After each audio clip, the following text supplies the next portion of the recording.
Right, morning everyone. Welcome back to Morning Kappa. Thanks for joining in. All right, looking at the S&P 500, well, it rebounded on yesterday's session as investors returned to the market after the recent sell-off in tech stocks, right? So the positive catalyst was the private payroll report, which beat the expectation recently. So I think this was seen as an optimal sign, or the economy is resilient, but not so hard to I mean that it would stop the Fed from considering for future rate cuts, right? Also, yesterday, I think after the court discussed on the Trump's tariff, well, I mean, it raised some concern, some hope, right? For some of the duties might roll back. So if you see the charts right now, it is now testing the resistance at 6,800 on the back of the higher high market structure. Market structure. Okay, so for our US trading stocks that we published yesterday, we published LDOS, right? So the stock is on its breakout formation, reaching a breakout above this 195 US dollar level, and we can expect that the stock to travel towards this 210 dollar level on a strong momentum, followed by the next resistance at 230 level. Now, if the counter to reverse, do watch out for 185 dollar level for the immediate support, as it could reverse or indicate a trend reversal signal. Right, next, we have also Travelers TRV. Looking at the charts right now, the counter is on its higher high market structure after rebounding higher above this 275 level and eyeing for the immediate resistance of 290 dollar level. So the stock, I mean, if the stock climb up higher, we could see that it might travel towards this $310 level. So now, if the stocks slide lower below this 260 level, this $260 level, this might signals a shift to a bearish structure. Right, so for the China E50 index futures, right, well, it rebounded on Wednesday's session or yesterday's session as investor reacted positively to a major trade development where Beijing announced it would temporarily additional tariff on US goods, right? So this trade optimism also combined with fresh, I would say fresh promise from the Premier League to further open up the market to give the market a strong policy driven boost, right? So following to that, now you see some improvement in China market, particularly in these China A50 index futures, rebounding higher within the broader uptrend movement right now. So yeah, take a look at the WTI crude oil futures. Well, the oil futures fell below $60 level yesterday after the inventory show report of sizable and expected build up in stockpiles, right?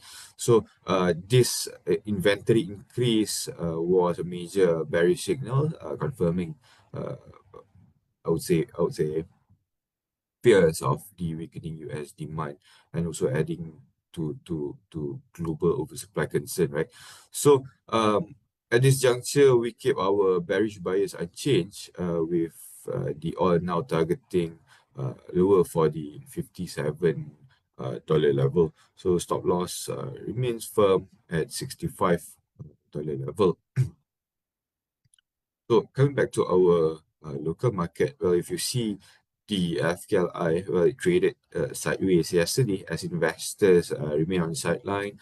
I think awaiting for the BNM final decision on the OPR for this year, which scheduled for today, right?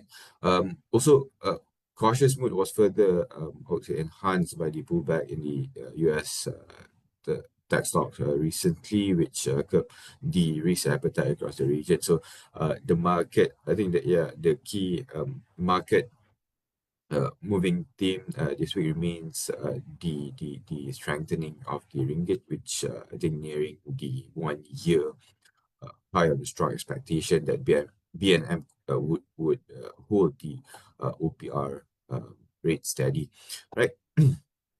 However, if to look at the bigger side of things, look at our regional peer market. Yeah, their market was a bit shaky yesterday with SoftBank stock plunge in the Japan, right, amid broader drop in Asian AI link companies, which also tracked the decline of the US. So I believe there'll be a bit of sideways or consolidation before it might reach higher in the coming sessions ahead. So looking at our FKLI, we still keep our positive trading bias, expecting for the 1635 level, while support remains at 1570 with stop loss remain firm at 1535 points level, right? Uh, Okay, so this is our watch list for today. Yeah, well, for the I mean the broader market is now in a mixture of red and green, right? Uh, Positive and negative. So I think yesterday the market continued to be driven by the transportation and also the logistics sector coming from the Westport itself. So yesterday alone, right, Westport have gained almost 5% right here, 4.9%, resulting from the positive quarterly performance and also improved sentiment on the transportation and also logistics sector, right? Also, I believe that the telco sectors are now gaining traction recently. Um, the big telco operator names went up yesterday together with our Rich 10 that we published yesterday. Right. Also for context, right? If we look at the Maxis here as a proxy of the telco sector, well, yesterday it has breached our last resistance at 3.90 on a significant trading volume. So, Hmm. Referring to the RSI down here, uh, well, it is above the 50% mark and still intact. I think towards or below the 70% level, which tells us there's still some room for the stock to move higher, right? So, um, uh, hence, informally, we are eyeing for the 4 to 410 range, referring to this Fibonacci projection level. Right. Also, another telco stocks I'm looking right now is CDB. Also, yesterday, I saw that the price continuing the rebound to cross above this two SMA lines, right, which is 21 and also 50 lines, and not only that, right? If you see here, the MACD also across above this signal line, indicating that the rebound could go up higher. But to me, I would wait for another strong confirmation, which is above this 372 level, where this is, I mean, seen as previous high from this market structure, right? So let's wait and keep this stock CDB in your watch list as well, right? So moving to our Malaysia trading stock. So today we have MSC.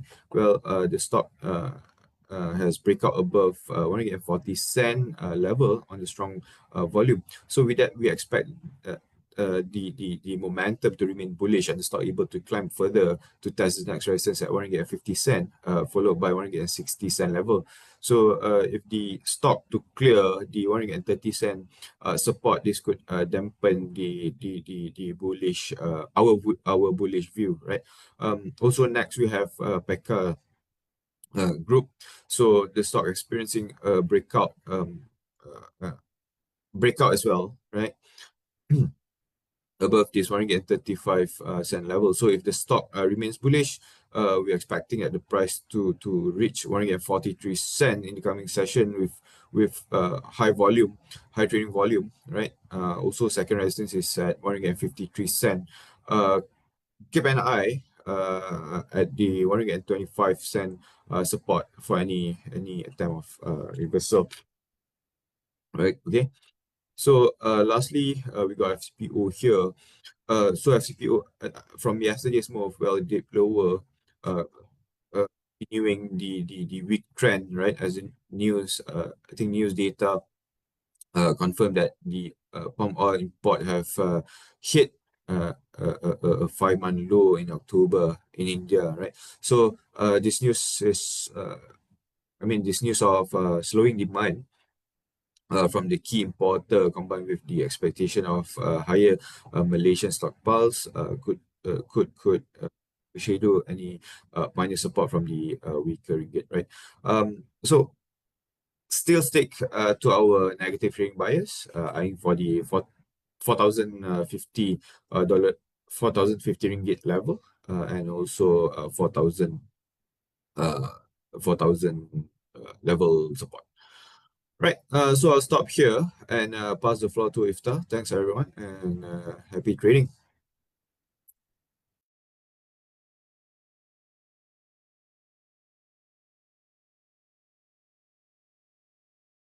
Okay, yeah.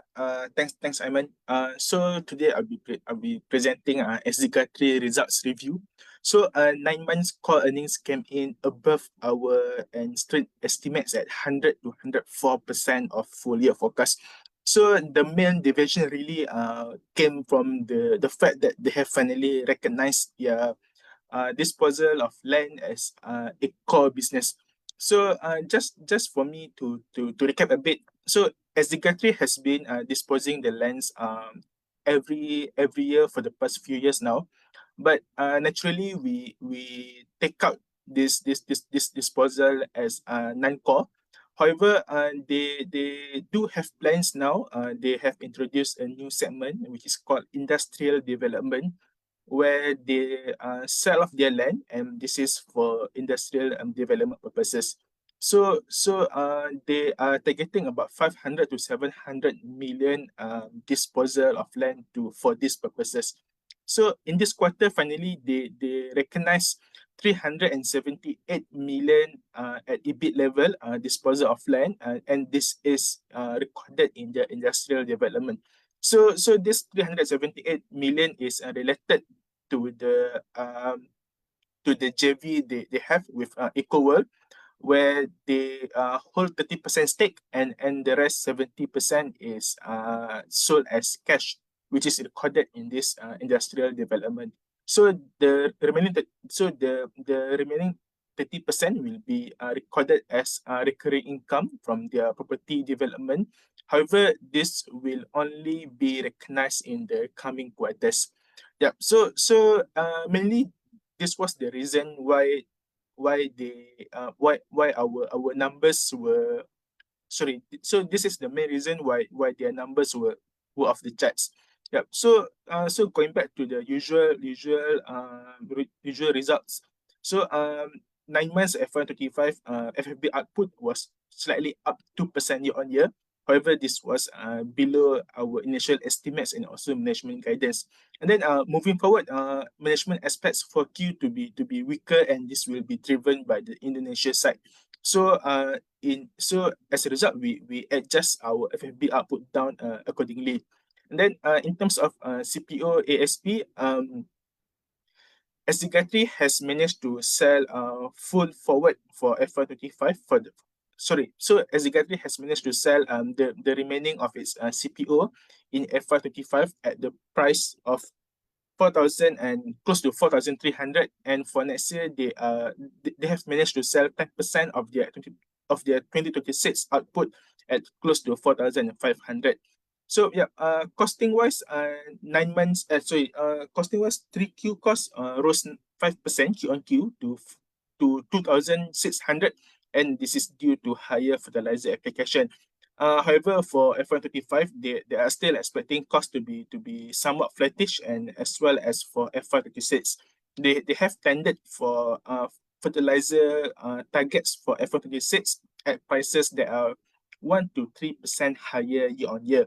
So lastly, in terms of its downstream margins and downstream margins have narrowed year on year, and really this is mainly due to the competition within the differentiated markets. So what they mentioned yesterday during the briefing was that there have been a huge supply of CPO coming out of Latin America, and so because of this, they had to face intense competition, and they remain conservative.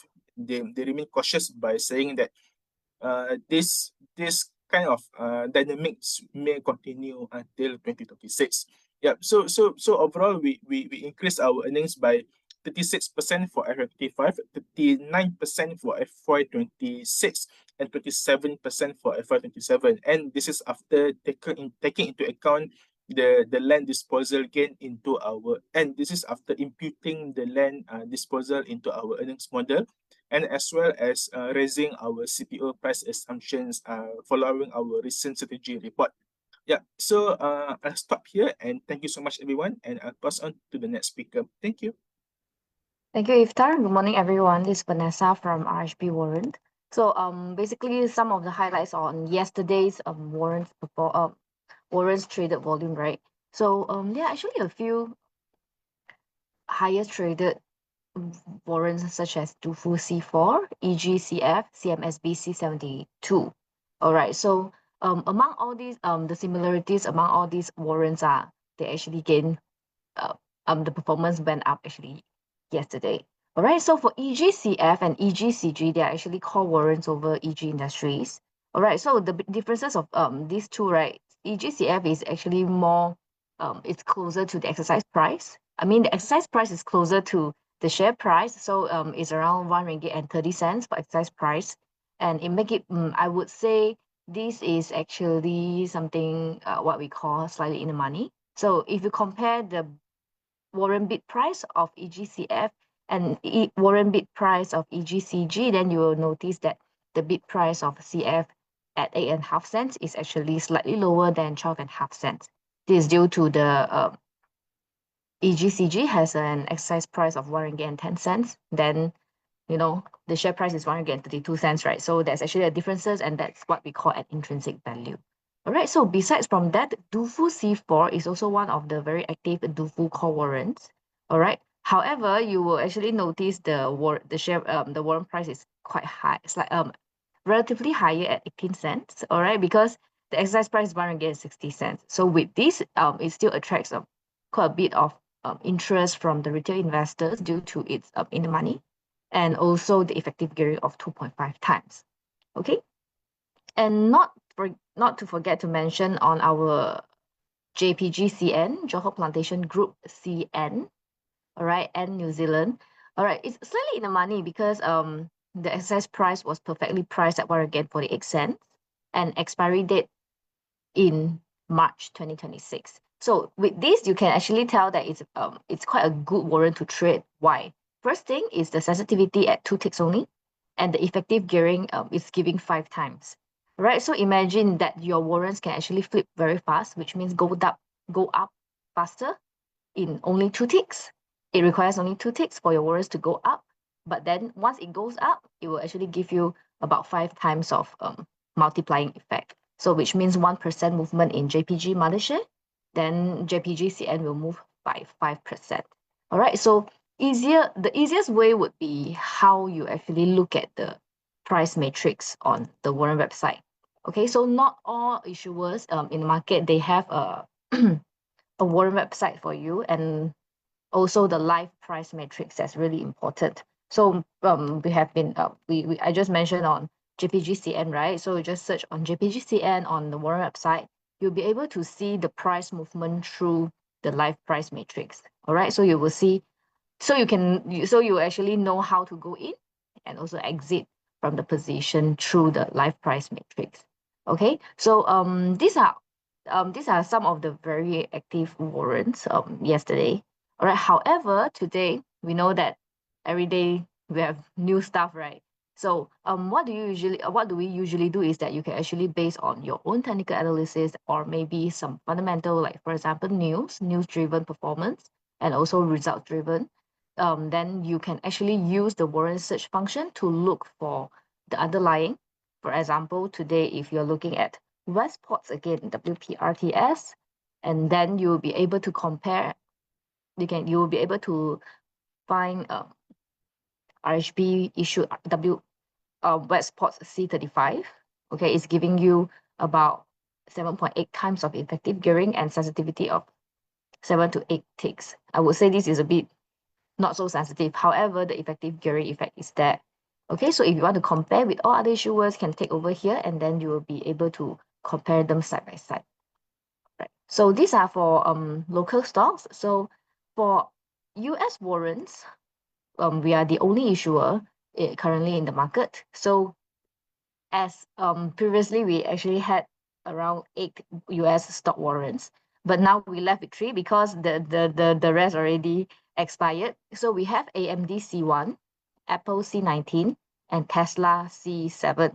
So these are core warrants over US stocks. So the US stocks are those listed on NASDAQ. So you actually see that the share price, underlying bid, and also exercise price, they are denominated in US dollar. However, when you invest on Bursa Malaysia, you only need to you can only buy it in ringgit Malaysia because we actually have calculated for you, and then you can buy at the BNR's price in the market through ringgit Malaysia.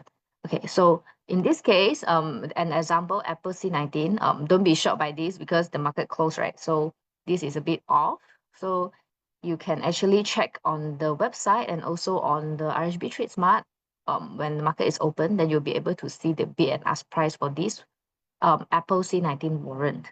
All right, so this is the price metrics lah. So if you actually notice on what's the closing price is consolidated after hours closing price yesterday, then you'll be able to identify what is the price of the Apple C19. Is it 12 cents or it's 12.5 cents? Yeah, so that is the benefit of the live price matrix. Okay, so all in all, I would say that the live price matrix is really important, especially for us who's investing in core warrants. Regardless it's RHB or some other issuers warrants, then live price matrix will be very important for you. Yeah, so first you have to identify the breakout price of that particular stock, the stock, right, not the warrant. And then you have to choose a good warrant with very balanced sensitivity and effective gearing. Last but not least, use the price metrics. And okay, of course, the final last would be you using TradeSmart to invest in it. All right, so thank you so much for joining us today. I'm very happy to see you. So we'll see you tomorrow at the same time, 8 a.m. RHB Morning Cup at 8. Thank you and happy trading.